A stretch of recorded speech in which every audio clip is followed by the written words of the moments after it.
Oke, pembelajaran kali ini mulai dari sistem komputer. Jadi sistem komputer itu ada terbagi menjadi 3 bagian, yaitu ada hardware atau perangkat keras komputer, ada juga software yaitu perangkat lunak komputer, dan juga ada brainware atau pengguna. Jadi brainware ini adalah orang yang menggunakan komputer tersebut. Oke, kita bahas perangkat keras pada komputer atau hardware. Jadi, perangkat keras pada komputer itu merupakan benda-benda fisik yang bisa kita lihat secara nyata, bisa dipegang, dan bisa diraba. Nah, jadi kalau Desta pergi ke warnet itu ada perangkat keras yang bisa Desta temui, yaitu ada CPU, ada monitor, ada mouse, ada keyboard, dan biasanya juga ada webcam. Sekarang kita masuk dalam pengenalan perangkat keras komputer. CPU adalah singkatan dari Central Processing Unit. Nah, CPU ini merupakan salah satu komponen dari perangkat keras komputer atau hardware dengan memiliki tugas untuk menjalankan segala perintah. Jadi, apapun yang kita lakukan pada komputer, pada saat kita mengetik atau melakukan kegiatan dalam komputer, itu akan diproses pada CPU. Nah, kalau ini layar monitor komputer. Jadi, layar monitor ini merupakan media output, yaitu dia akan mengeluarkan atau menampilkan hasil proses dari komputer dalam bentuk teks, gambar, ataupun video. Kalau ini mouse itu berfungsi untuk mengarahkan kursor yang ada pada layar monitor komputer. Nah, ini nih yang disebut kursor. Jadi, saat menggerakkan mouse, petunjuknya ada di sini, di kursor ini. Kalau yang ini keyboard itu papan ketik. Jadi, dia itu akan menginput huruf-huruf, angka, dan simbol-simbol yang ada pada keyboard ini. Berikut ini ada beberapa perangkat keras pada komputer atau hardware.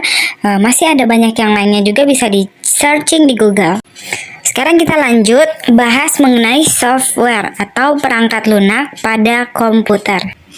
Software adalah data yang diprogram, disimpan, dan diformat secara digital dengan fungsi tertentu.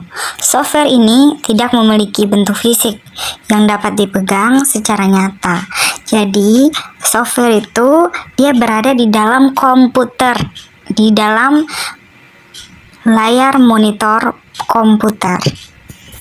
Nah, dengan kata lain, software atau perangkat lunak komputer itu adalah berupa aplikasi-aplikasi atau program yang ada di dalam komputer itu sendiri.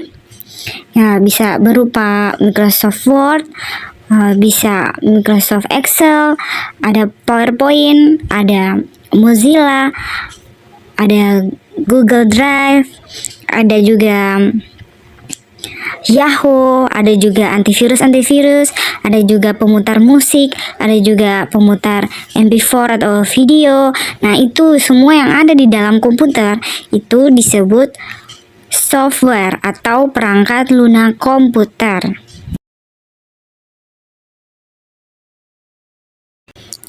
Nah, jadi yang dimaksud dengan brainware yaitu adalah pengguna. Jadi, orang yang menggunakan komputer itu disebut brainware.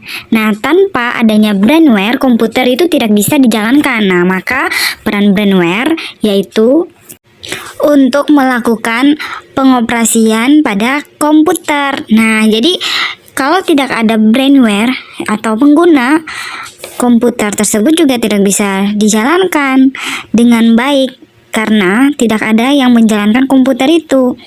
Jadi, brainware atau pengguna itu juga adalah salah satu sistem komputer yang penting. Oke, sekarang kita lanjut di macam-macam brainware. Pertama, ada programmer. Programmer ini adalah orang yang punya kemampuan dalam bahasa pemrograman, sering berperan sebagai membuat program yang diperlukan pada sistem komputerisasi. Nah, jadi programmer ini yang membuat software. Kemudian yang kedua ada administrator. Nah, administrator adalah orang yang bertugas mengelola sebuah sistem operasi dan program yang digunakan pada komputer atau jaringan komputer. Nah, seperti contoh petugas administrasi di sekolah yang bertugas untuk menginput data-data siswa baru. Nah, gitu. Oke, kemudian yang ketiga ada operator. Operator adalah orang yang menjalankan sistem operasi dan program dalam perangkat komputer. Misalnya perawat sistem operasi komputer, terus menyiapkan data untuk diakses. Sekian pembelajaran di hari ini. Jangan lupa belajar, kita lanjutkan belajar nanti di esok hari. Bye-bye.